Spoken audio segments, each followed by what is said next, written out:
The room is not empty, but it sounds like it is. The air conditioner hums a low, steady static tone. It is a white noise that usually disappears into the background of a conversation, but right now, it is the loudest thing in the room. There are 3 people sitting in the leather chairs arranged in a loose circle. The distance between the knees of the person on the left and the person on the right is perhaps 2 feet. It is a small space, intimate, but the psychological distance is vast. Watch the hands. The person in the center chair has their hands clasped together, fingers interlaced. The knuckles are white, not from anger necessarily, but from a sustained isometric pressure. They are holding themselves together. Every 30 seconds, the left thumb rubs against the right thumb. A rhythmic self-soothing friction. Up, down, up, down. To their left, the second person is looking at a spot on the carpet. It is a generic beige carpet with a faint geometric pattern. They are tracing the pattern with their eyes. Over and over. They know the pattern by heart now. By focusing entirely on the floor, they remove the obligation to make eye contact. If they do not look up, they do not have to acknowledge the weight of the air in the room. The third person, seated opposite, has just taken a breath. It is a sharp, audible intake of air. In a normal social dynamic, this is a signal. It is the preamble to speech. It signals to the group, I am about to contribute. The other 2 freeze. The thumb stops rubbing. The eyes on the carpet stop moving. They wait. The breath is held for 1 second, 2 seconds, and then it is released. A long, slow exhale through the nose. No words follow. The signal was a false alarm. The tension, which had momentarily spiked, settles back down, heavy and thick like sediment in water. This is the architecture of silence. It is not a passive void. It is an active structure that everyone in the room is building, brick by brick, moment by moment. Every second that passes without someone speaking adds another layer of concrete to the wall. The longer the silence lasts, the heavier the cost of breaking it becomes. To speak now would require an act of significant force. It would require shattering the atmosphere they have collectively created. So no one speaks. Let's move to a different setting. A car interior. It is night. The dashboard lights cast a pale green glow on the driver's face. The passenger seat is occupied, but the passenger is turned entirely toward the window. From the outside, they look like 2 people traveling together. From the inside, they are 2 people trapped in a steel box, moving at 60 miles per hour. The only sound is the tire noise against the asphalt, a rhythmic thrum thrum thrum. The driver's grip on the steering wheel is at the 10 and 2 positions. Classical, rigid. They adjust their grip not because they need to steer, but because they need to move a muscle. They tap the turn signal. The clicking sound, tick-tock, tick-tock, is violently loud. The passenger shifts their weight. The leather seat creaks. In a normal conversation, a seat squeak is irrelevant. Here, in the vacuum of unspoken words, the creak sounds like a shout. The driver's eyes dart momentarily to the rearview mirror, then back to the road. They are checking to see if the movement meant something. It didn't. The passenger merely shifted. They are now resting their forehead against the cold glass of the window. The condensation from their breath fogs the glass, obscuring the view of the passing streetlights. They wipe it away with a sleeve. The action is repetitive. Breathe, fog, wipe, breathe, fog, wipe. It is a busy work of avoidance. There is an unspoken question hanging between the driver and the passenger.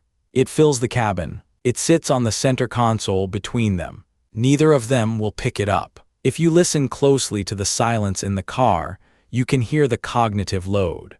Both individuals are running simulations in their minds. The driver is rehearsing a sentence. They are testing the tone, the volume, the specific vocabulary. They run the sentence through their mind, imagining the passenger's reaction. If I say this, they will say that. The simulation ends poorly, so the driver discards the sentence. The passenger is doing the same. They are thinking about the destination. How many minutes until the car stops? How many minutes until the door can be opened? They calculate the time. 7 minutes. They can endure 7 minutes of this pressure. The silence becomes a countdown. Transition now to a dining table. The meal is halfway finished. The plates are still full. There is a specific acoustic signature to eating when no one is talking. The clinking of silverware against porcelain is sharp and percussive. Clink, scrape, chew, swallow. The mechanics of consumption are exposed. Usually, conversation masks these sounds. Without words, eating becomes a biological, almost clinical act. A person at the end of the table reaches for a glass of water. Their hand is steady, but the motion is too deliberate. They are performing the act of drinking water. They lift the glass, take a sip, and set it down. They set it down a little too hard. Thud, the liquid in the glass trembles. Everyone at the table looks at the glass. For a fraction of a second, the collective attention of the group is focused entirely on the water settling in the tumbler. It is a relief. It is something to look at that isn't a human face. Someone clears their throat. It's a guttural, scratchy sound. In a boardroom or a party, this is a request for attention. Here, it is just a bodily function. But because the silence is so highly pressurized, the person feels the need to apologize for the noise. They offer a quick, tight smile. A grimace, really. A non-verbal sorry. The person across from them nods. A single sharp dip of the chin. Acknowledged, they have communicated. They have had a dialogue without a single syllable. The contract of the silence remains unbroken. Notice the posture. In a relaxed environment, bodies are fluid. They lean, they slouch, they occupy space. In this silence, the bodies are contained. Elbows are tucked in close to the ribs. Feet are pulled back under the chairs. Everyone is trying to minimize their physical footprint. To take up space feels aggressive. To make noise feels aggressive. So they shrink. There is a fascinating dynamic regarding eye contact in these moments. It becomes a game of vectors. Person A looks at person B. Person B feels the weight of the gaze and looks up. Person A immediately looks away, shifting their focus to the salt shaker. Person B, finding no eye contact to meet, looks at person C. Person C is looking at their phone, the screen dark, pretending to read a notification that isn't there. The eyes circulate around the table, never locking, never holding. It is a perpetual motion machine of avoidance. The silence has a texture now. It feels brittle, like a thin sheet of glass stretching over the table. Everyone knows that the next sentence spoken will shatter it. And no one wants to be the one to break the glass. Because once it breaks, the reality of the situation will flood in. So they protect the silence. They nurture it. They eat slower. They chew longer. They focus on the food as if it is the most complex meal they have ever encountered.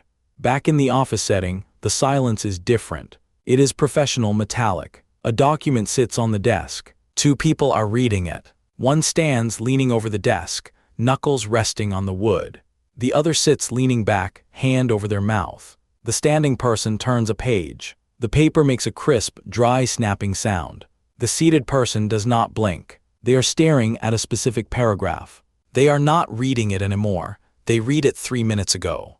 They are waiting. This silence is a negotiation tactic. The first person to speak loses leverage. The first person to speak reveals their anxiety. So they wait. The standing person shifts their weight from the left foot to the right foot.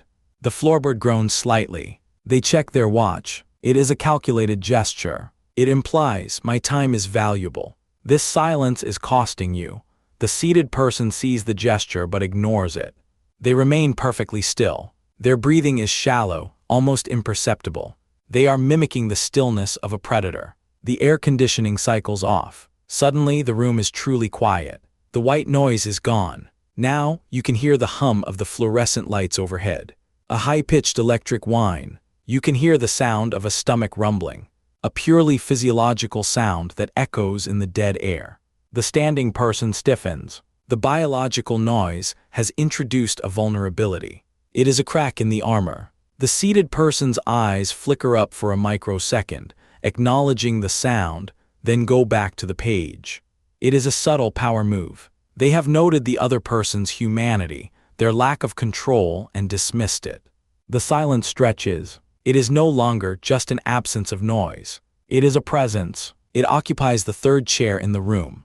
It dictates the pacing. It slows down time. A minute in this room feels like an hour. The brain, starved of auditory input, begins to amplify the senses. The smell of coffee from a cup 3 feet away becomes overpowering. The dust motes dancing in the shaft of light from the window become hypnotic. The sensation of the collar against the neck feels scratchy, irritating. The standing person finally moves. They reach out and tap the paper with an index finger. 1, 2, 3 taps. Tap, tap, tap. It is a demand, but it is voiceless. The seated person slowly closes the folder. They align the edges of the paper with the edge of the desk. Precision, control. They look up. Finally, the eye contact is made. It is locked. The silence peaks. It vibrates. The potential energy in the room is at its maximum.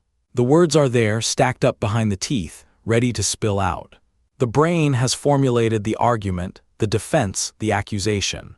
The mouth opens slightly. The lips part. The tongue moves to form the first consonant.